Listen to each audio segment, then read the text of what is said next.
So sorry about that. We've learned a few things about Facebook and everything, and phones, and for some reason my phone's struggling, and it said slow internet, so I think it froze up on a lot of y'all. And sorry about that, but we're back at it. Double check and make sure, and get Gabby so she can do our quality right control. So give us just a minute here.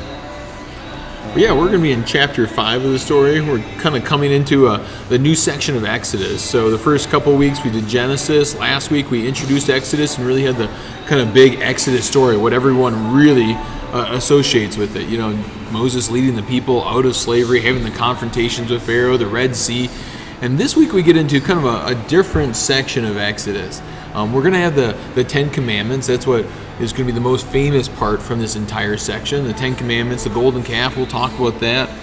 But we're also going to be delving a little bit into some of these parts of Exodus that get us into the sections of the Bible that are probably the less popular stuff. I remember I heard someone say that if you kept reading Exodus, if you were reading the Bible straight through, that this is where people who had I'll read the Bible in a year plans come to die. This is where they stop. This is where they stop. They make it this far, and then they're like, it's enough. They're like, all these good stories. There's Abraham and Isaac and Jacob and Joseph, and then they get to the story of the Ten Commandments and the Exodus, and then all of a sudden they're like, oh, wait a second. Now they're sitting there and talking about the tabernacle and all the parts of it, and they're talking about the rules for this relationship and that law, and they just go, I'm out now, right? It gets confusing. It gets very cumbersome. I mean, it gets like, I don't have it. And it can almost beat you up a little bit. You're like, I have no idea what they're talking about. I don't understand how this affects my life. What does this have to do with me is the famous question, right?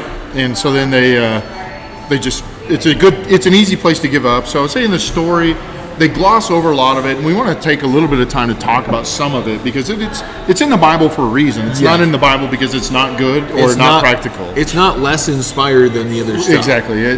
Maybe it doesn't follow the plot line quite as succinctly as we would see in some of the other stories that we know a lot better, but it's still there and it's still part of it. So, and we'll be able to summarize it pretty quickly and pretty easily, I think. And but the big movements of chapter 5 are certainly there. You have obviously it ended. Chapter 4 ended with God providing for the Israelites manna and water and everything that they needed. Shortly after their grumbling. Even their first defeat of an enemy, with the Amalekites or something like that, that he helps them defeat. And so then God continues to provide for them. You have. So we want to spend a little bit of time talking about the covenant and what that means, because you have the Mosaic or Moses covenant with Moses and his people. One of the questions that maybe is good to ask is how does that relate to Abraham? Because we know Abraham and his covenant. You also have the Ten Commandments, certainly a big part. It's one of the things that we teach right up front with our confirmation students. Yeah, it's part of the catechism. It's part of our catechism. 6 chief parts, that's one of them. That's one of them. And so then you have everything that's there with the cloud and the presence of God and the tabernacle, and everything that's there. So there's a lot covered. It was actually a short, easy read, I thought. And that is kind of interesting. It was one of the shorter reads, but they can cover it more shortly, even though the fact that it's a big chunk of scripture. Probably got more involved in this chapter than any of the other ones. So, but it's because they kind of say, "Oh, we'll just gloss over. God has lots of rules for His people, and God gave them some ways to worship." And that's about what they did. Yeah. So let's dive in. Let's start. And by the way, this was very helpful. We had a couple different people submit questions for us to try to answer as they read it and came up. And it doesn't surprise me that this is the first chapter that they started with the questions, because it's the one that, again, like you said, will start to spin the mind a little bit more. So we want to answer those questions to the best of our ability. Some of them, one of them in particular is one that I kind of throw my hands up and I don't really know what's going on, but there's a lot of strange things in the Bible that I can tell you already. I don't know. I could read it 1,000 times. We already threw our hands up with the Nephilim, so it won't be the first time you hear us say we don't know for sure, and won't be the last. No, for sure. But starting off, let's kind of jump right into it. And so I think you really have to set it up. Like the temptation, I think, is to go right to chapter 20 if you're reading through Exodus. Okay. But I think 19 is important because that's when they arrive at Mount Sinai. Right. And remember, you go back to Exodus chapter 3 when Moses is first talking to God in the burning bush. And God says, here's going to be one of the signs, is you will bring the people back to this place. Right. So just like I'm sending you to them, don't worry, you're going to bring them out of Egypt, and you will bring them to this place. Right. So one of the things, let me start with this. One of the things I alluded to at the end of our conversation last week was that there's something that we should all recognize that is important as we move through the whole Exodus story, and on the other side of the Exodus story, and the theme of do not forget, do not forget, do not forget. Yeah. So I talked to the Sunday school class about this, how important it is, and I even mentioned in my sermon on Sunday how important it is that we do not forget, and that we teach it to our children. All that kind of is the theme throughout the rest of the Torah. So in Deuteronomy, you have the great Hear, O Israel, Lord your God, teach this to your children. But even already they start to speak about the remembrance, and God has a way of reminding his people of what he has done for them, of the Exodus, and do not forget. And so when we get to chapter 19, you have the presence of God that comes down on Sinai, and now his presence is there amongst the people, and they get to interact with that presence. And I'm just reading through our commentary here, and it talks about how the Israelites have seen for themselves, and has three things that they have seen. First, they have seen for themselves what he did to the Egyptians. So they saw his mighty acts throughout the deliverance, the parting of the Red Sea, the plagues. Word for that is the mighty acts. Yeah, and they saw it all. They were first-hand experience and witnesses of that. Then he makes mention, and this is mentioned throughout this section of Exodus, the lifted up on eagle's wings, and we'll actually hear it on during other parts of the Torah. When we go through Numbers, you're going to see a lot of that too. You get the grumbling and him responding and taking care of them, and right? what that's referring to on eagle's wings is God has provided abundantly for them. And so they've seen his mighty acts, but they've also seen his kind of daily provision of food and water, and just caring the for manna them. And the quail, exactly. Conquering of their enemies. So protection and guidance and all of that is there, provision throughout the wilderness. And then the last one is that he has brought them to himself. So he has literally led them out of Egypt, out of slavery, out of bondage, out of sin, out of the realities of the broken world, and brought them to himself, to the Mount Sinai. Yes. By the way, where Moses in the burning bush experience happened, and said, this is a holy place, you will come back here, your people will come back here. And so he has brought them to himself. Go ahead. I was just going to say, so the thing that's standing in front of them right then is, if I have provided for you by taking you out of Egypt, if I provided for you during the desert, if I've helped you defeat your enemies, and if you're here right now, is there any reason to doubt that the next things I say are going to be about me caring for you too? So bring that to a practical level, right? I mean, we sit and we think about your own life, right? And how much God has cared for you, how much he has provided for you, how much, it's not that your life hasn't had troubles or trials or struggles, but in the end, you still have a lot to be thankful for. We often don't think about the things we have to be thankful for. And then the faith that you have in Jesus Christ, knowing what he did for you on the cross and knowing what that means for you, do we ever have any reason to doubt the next challenge, next hurdle that we have in life? And this is a reminder that the Israelites doubted. On many occasions they doubted. And God has to remind them again and again through covenant and a new covenant. Quit doubting, believe. Right, kind of like Mark 9:24. We talked about this on Sunday as well. I believe, Lord, help my unbelief. A great text. And so we do. We get at the cusp of covenant, and covenant is one of those interesting terms. I know one of the questions submitted to us was Book of the Covenant. Can you explain or explore the language of law giving? And so this is one of those things I remember in Old Testament class when you're sitting there and they're saying, there were other ancient covenants, and some people sit there and try to compare what God's about to do here to the other ancient covenants, and good commentaries will basically say, there's similar concepts and ideas, but this one is utterly different. And what I really liked about what I was reading on this one is, some of the utter difference is, one, it's established as the relationship between someone who's like just so utterly gracious and the one who is receiving, as opposed to most of the ancient covenants where a king who's conquered other people and says, now these are the things you're going to do because I have conquered you, so you will pay me tribute and you will do this for me and you will do that for me, as opposed to this, which is, hey, look at all the things I've done for you. And it's actually invitational language, where it says, where's the verse here? I'm trying to remember it. Oh, okay, here it is. Yeah, early on, Moses went up to God, and the Lord called to him from the mountain and said, this is what you are to say to the house of Jacob, the people of Israel. You yourselves have seen what I did in Egypt, how I carried you out on eagle's wings and brought you to myself. And then verse 5, now if you will obey me fully and keep my covenant, then out of all the nations you will be my treasured possession. So it's chapter 19, yeah, verses 19. 3, 4, 5. Correct. It's this invitation. It's not telling them. They could theoretically at this stage say, thanks for all the things you've done, God. We're going to go on our own way. Right. Now, it wouldn't have gone well for them to do that.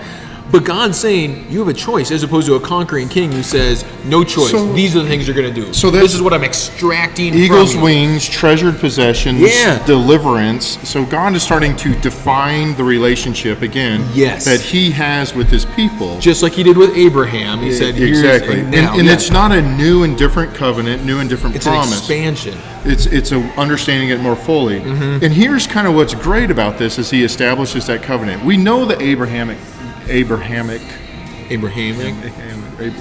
covenant of Abraham. We know that covenant well, where Abraham was asleep and God performed the covenant, and the promise was all very one-sided. God, I will do this for you. I will do this for you. There was nothing. Moses is different because now there's a response on the other side.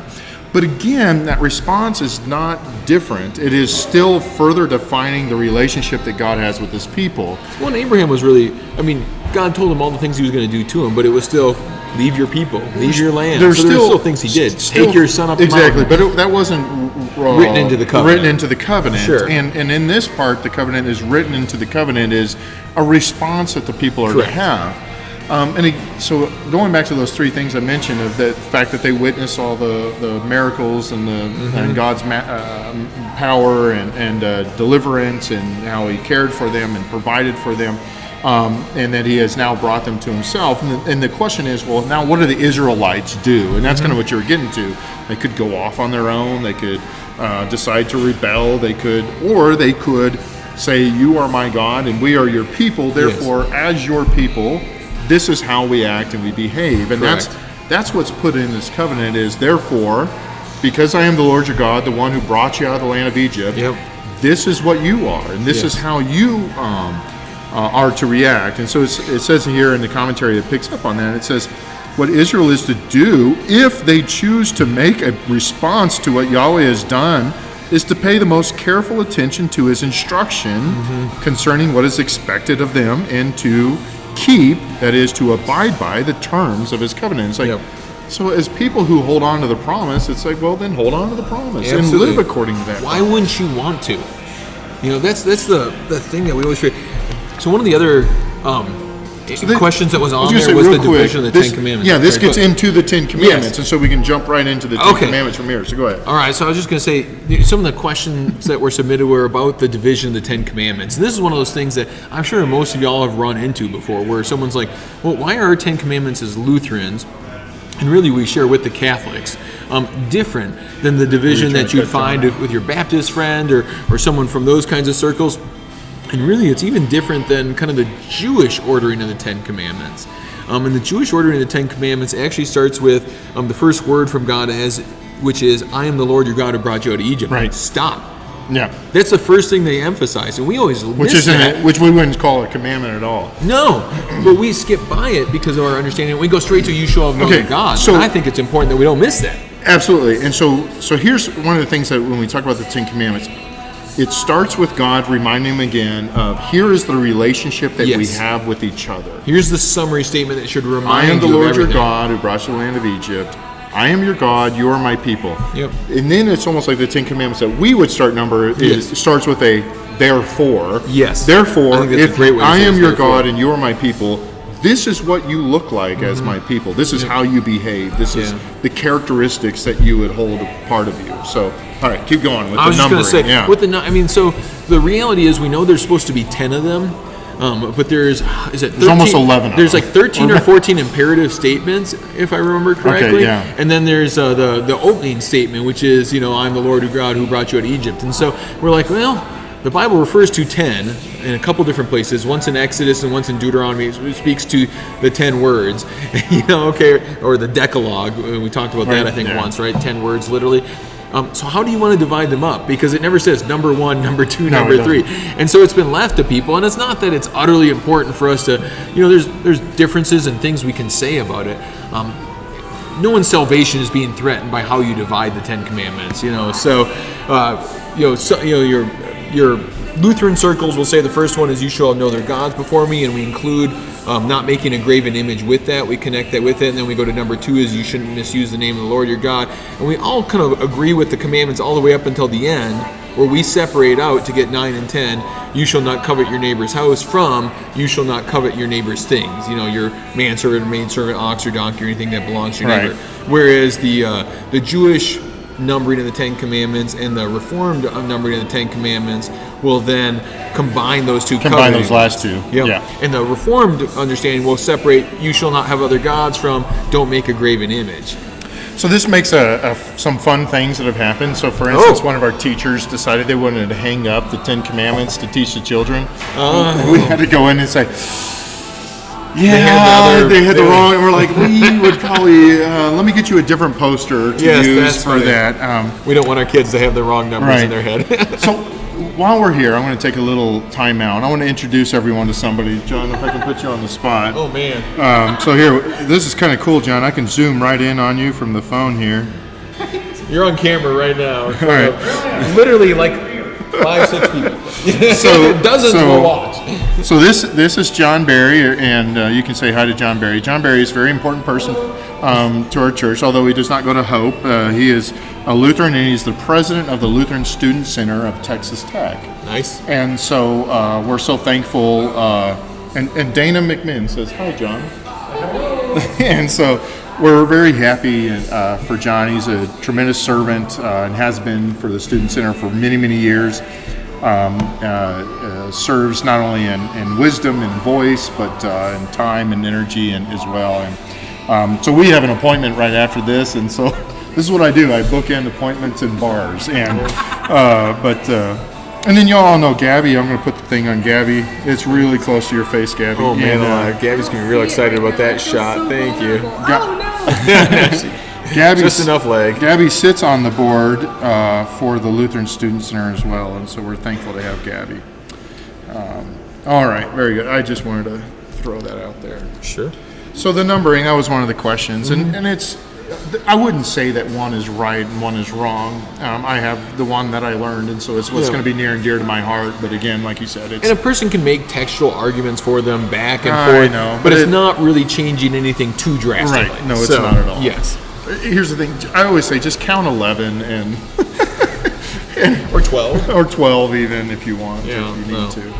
Okay, so you wanted to talk a little bit about the big chunk of chapters that are kind of missing in the story, that are just kind of, and I understand why they skipped over. It's some difficult reading. Correct.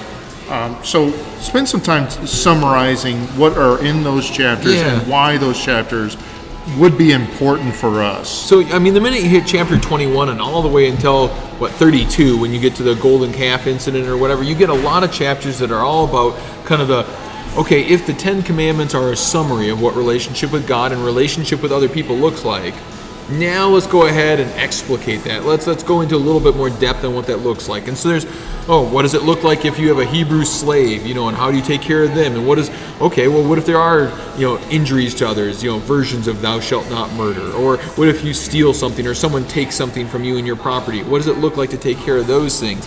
And then, remember the Sabbath day and keep it holy. Well, what is worship supposed to look like? Right. And so really, these next chapters are not irrelevant stuff. They are taking the relationship that God has set up in the 10 Commandments and explaining it in a fuller way. And there's the kind of basic understanding that if you were to read it, you're like, okay, I get this.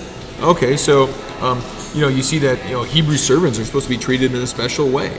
And that they're supposed to be released every 7 years, and there's incredible acts of mercy that are kind of written into the fabric of their society that were not common in the world, then, okay? And so you're supposed to be different than all the other people around. And that's you. one of the things that I would say about the Ten Commandments is it should, and it's true for us as well, that the Ten Commandments, as we follow and as we recognize our relationship with God, who is our Redeemer, right, and our deliverer from bondage, our lives and that should look very different. They should look different from the rest of the world. We should do things that the rest of the world says. That doesn't make sense. That's crazy.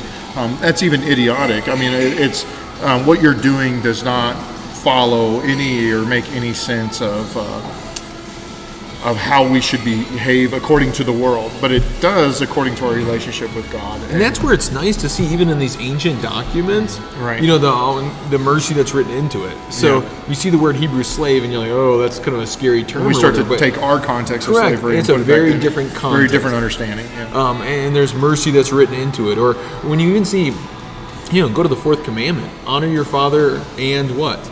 Mother, If you look at the ancient world, there was no mention of mom when they were sitting there and talking about family relationships. So right there in the commandments, there's this recognition that mother is an equal party to father in terms of the family. That's radical. That's just radical, It is. It's crazy. But you go into these things. So there's the understanding. Love you, Mom.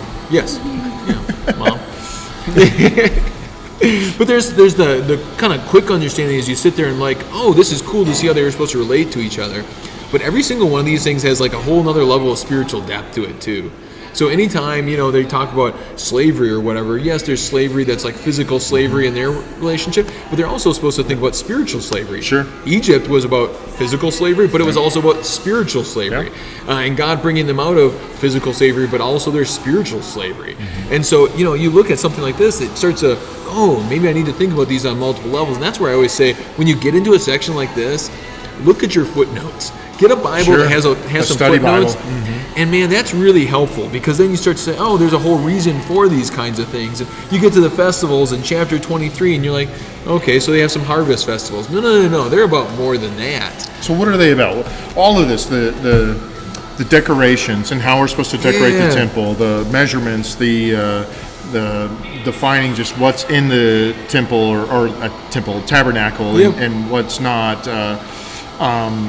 The festivals, the holidays, celebrations, all of those, sum it up to one simple statement of what can we glean from all of this? So I think the one word that we were really talking about before was presence. Right. And you've heard us say that a number of times. But presence with the CE, not a TS, right? Yes. There you go. So it's all about God's presence amongst them. Right. So you're in the tabernacle, and someone was asking about the tabernacle. I mean, the word tabernacle literally, is dwelling place, or tent of meeting is another term for the same thing, and it's where God's presence meets your presence, and where all the people gather together. And so there's a few different terms for it, but all the decorations are meant to show that. So if there's light, well, what is light a sign of? God's presence. So the lampstand has all this stuff that's supposed to look like, light, but also supposed to look like branches and leaves and that stuff. Well, that makes you think of the tree of life. It makes you think of the burning bush. That makes you think of other places where God's presence has been before. And so every single decoration, the wash basin or something like that is supposed to make you think about life-giving water. So, and here's if there's a correlation I think people need to make as they read through that is, even in our today's context, and I'll use this, we'll get to something else here in a little bit, but I don't want to get too far, because I want to talk about God's presence that was placed on Moses, which was then given to the people, and it can get a little confusing as well, but think about the sanctuary, our sanctuary, other traditional church bodies' sanctuaries. Everything that is there is not accidental. It's not just a matter of tradition. It is all meant to point us to the fact that God still dwells with us. He is not an absent God. He still dwells with us. He still interacts with us. His presence is still very near and dear to us. So we light candles. Is it like, so let's say we have a worship service and the candles go out. Does that mean the presence of God went away? No, we wouldn't say that. But the candles are there to remind us that God's presence is still here with us. The chancel area that we have, we still believe very much in the Lutheran Church body for sacred space. We put an altar there. That is where the sacraments are given, where the Word of God is spoken. And so there's that parallelism from, they had altars back in the tabernacle where animals were sacrificed. It's what do we meant have to on draw us altar back now? to those same things. So where do we see, like today, where would we see the presence of God in its in the closeness or in its fullness that we could ever see it today? And I would say God has promised He will be there in His Word, and God has promised that He will be there in His sacraments, right? And again, not absent from the Word even in the sacraments. So the Lord's Supper and in baptism and then the spoken Word and the reading of Scripture. Absolutely. So this is why we have pulpits, altars, baptismal fonts in the chancel area. This is why every single one of us bows as we approach. That's why we that bow. area, That's why technically nothing is supposed to be in that area that is not of word and sacrament ministry. And it's why we do reverence that area. It's because that is where we say God is revealing Himself most fully in our day and time. Yeah. And so it's an important thing to I think for us to recognize is that in our church body we have not lost sight of that understanding of God's presence and putting even in our furnishings the reverence and the reminding us of God's presence. So when you go to so church, it's okay for some of those things to be a little weird looking. a little strange maybe to the world, but everything we do should look a little strange to the world. But when you go to the sanctuary on Sunday, take some time and look at what's up there and what's not up there and what that looks like. And even everything from the vestments that we wear, and I understand we don't wear those every Sunday, but it's the reason we wear it when we do some baptisms. But we want to show that, hey, the presence of God is here in this act. Everything from the clerical, all those things are traditions, and they are traditions, but they're traditions that are meant to remind us of God's presence among us. So, something for us to just be reminded of. Yeah. But as we talk about God's presence, for the Israelites, God's presence was a very scary thing at times, very terrifying. Scary things. in the right way and the wrong way. And the wrong way. But also God's presence was passed on to Moses, to which Moses then, and I don't know, but had some physical change happen to him when he then spoke God's word to the people of Israel. A strange thing. I don't know how else to say it. Very strange. Like the I've never seen you glow No. when you preach a sermon, right? No. And maybe I do.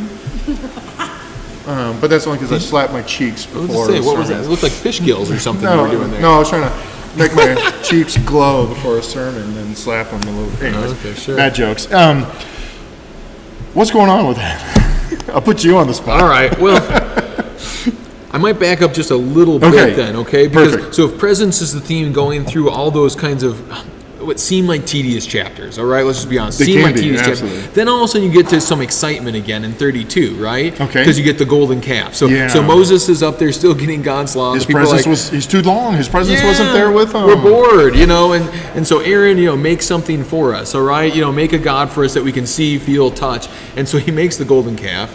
I love his excuse when Moses comes down and he's like, well, the people brought me gold. I threw it in the fire and look what came out. A golden calf. Anyways, I think it was more intentional than that. Regardless, that just becomes a means to their revelry and their immorality and everything else. Moses comes down from the mountain and is like, what did you do? We just made a covenant. You just said we'll do everything God said, and no sooner have we done that than you've not only disavowed God but made an idol, out of an object or whatever. Out of their jewelry. Yeah, and so there's going to be punishments. There's going to be consequences. And, before I read this time, I hadn't really thought about it, but the consequences that we've heard of and that we remember are, Moses breaks the 10 Commandments. Yeah. Oh, that's pretty bad right there. Yeah. And then he grinds up the golden calf, puts it in water, and makes them drink like a soupy mixture or something like that. That's pretty awful, right? That'd be pretty bad. Yeah, and then he takes the Levites and he's like, hey, there's some people who are really bad. Go kill the really bad ones. We don't know exactly how or why certain people got chosen for that. That was one of the questions. This is going to get to one of the questions that we got here in a little bit. I honestly don't know exactly. This is the one where we're like, I don't know. I mean, it's one of those things where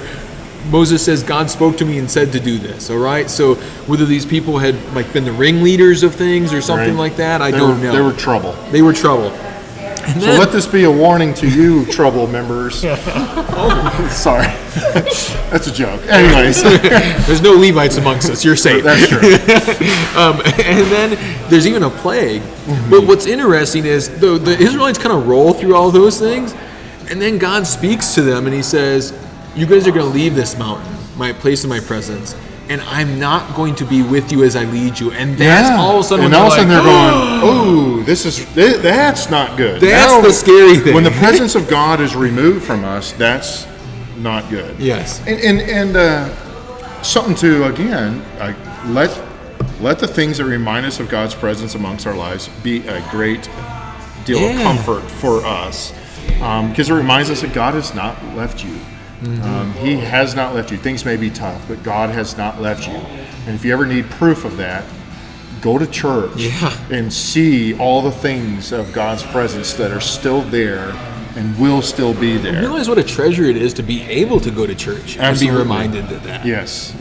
God has not left you. Okay, so keep going. Anyway, I was just going to say, so you kind of roll through that, and then there's this tension for a couple chapters where the people are like, we've never done this before. We don't know what's going to happen. Is God really going to completely remove his presence?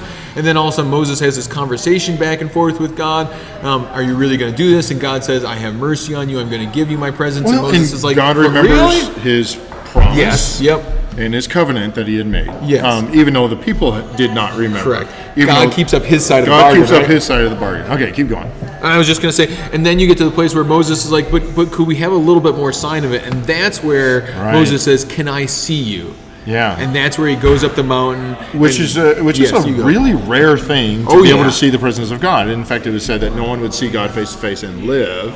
Except Moses. Except Moses. The only other one who said it, Jacob, and he says, I wrestled with God. He named the place Panim, face to face. Right, yeah. Peniel, anyways, because I saw God and wrestled with God and lived. But anyways, I might be getting two stories confused there. But long story short, the idea is that no one can see the presence of God, and here Moses gets to it. Yeah, so you got very few people do it. I mean, kind of Jacob, you get Moses. Later on, you get Elijah, who's considered the other greatest prophet in the entire Old Testament. So keep that in mind. Oh, yes, exactly. Keep that in mind. And when Moses comes down from the mountain, his face is glowing, right? Right. It's because the presence of God was still on him. Yeah. He slapped his cheeks a few times. But you get this, so that's a sign to the people. Oh, God's presence is indeed with us. Yeah. And when Moses so now the speaks, people are comforted. When Moses is speaking and the face is glowing and it's uncovered, then that's God speaking to us. And that's a good thing for us. It's God for us, not God against us, right? His presence is with us in a good way. And after that, then the glory of the Lord comes on the tabernacle. The cloud comes and settles on it. And it says that they didn't leave ever until the tabernacle, the cloud goes up and heads on out, and then they follow it. Right. So going to that thing to hold on to for a little bit, because you said that Moses and Elijah being the other one. Well, so when did Jesus? So there, this is for another conversation. But when did Jesus? When was the glory of God shown on Jesus the most? Now, first and foremost, I'm going to say I would answer that question at the cross. I would agree. But if I'm not going to choose the cross, I would choose the transfiguration. When, similar to how Moses had, he's shone bright, right? And so bright that no one could recreate that kind of white brightness. The robe is so bright that even a fuller couldn't make it that white, bleaching it or something. Yeah, exactly. But who was there with them? You have the other two people who had the privilege of seeing the glory of God, or the presence of God in its fullest possible sense. Moses and Elijah were there at the right and left of Jesus during that time. And notice who's glowing on the mountain then. Right. It's Jesus. It's not Moses and not Elijah, but it's Jesus, because again, Moses being the type of, we start to see as Moses was, it all points forward to Jesus. Now we see Jesus, who is our true deliverer from bondage and sin and slavery and all of that. And so this tells us that all the stuff that is here in this section is pointing forward, right? Absolutely. The tabernacle is pointing forward to our churches in a way, but really what Jesus is doing on the cross, right? Yes. Which our church should be pointing back to. What Jesus is doing on the cross. And so everything is pointing forward in its way. And so when we say, we don't follow that stuff anymore, that's not true. We may not do it like they did it then. Like, we're not going to do the same animal sacrifices. We don't even have all the same festivals as them. We don't wear the same garments as them. But we do all the things that are in this, right, just in a way that looks in the fullness of Christ. Right. And so that, sometimes people treat the Old Testament like, oh, we leave it behind. No. We never leave it still behind. It very much defines how we worship, how we our traditions, and all of that. So it's not that we leave it behind. It may look different in different contexts, but it's all still there. Absolutely. All right. Anything else? Man, I love it. That was good stuff. It's a lot of good stuff. Again, this is probably one of the thicker, not in terms of number of pages, ironically, but in terms of just content. There's a lot here. One of the thicker chapters that we have. And I tell you what, on Sunday morning, before service, I'm going to slap my cheeks so I can glow a little bit. And I'll know by your laughter who watches the podcast and who doesn't. Aha, see, there's a trick. I'll laugh really hard. Or at least who watches to the end. So, Yeah. So, all right, very good. Thank you all so much. Blessings to you. Bless Look forward to seeing you on Sunday.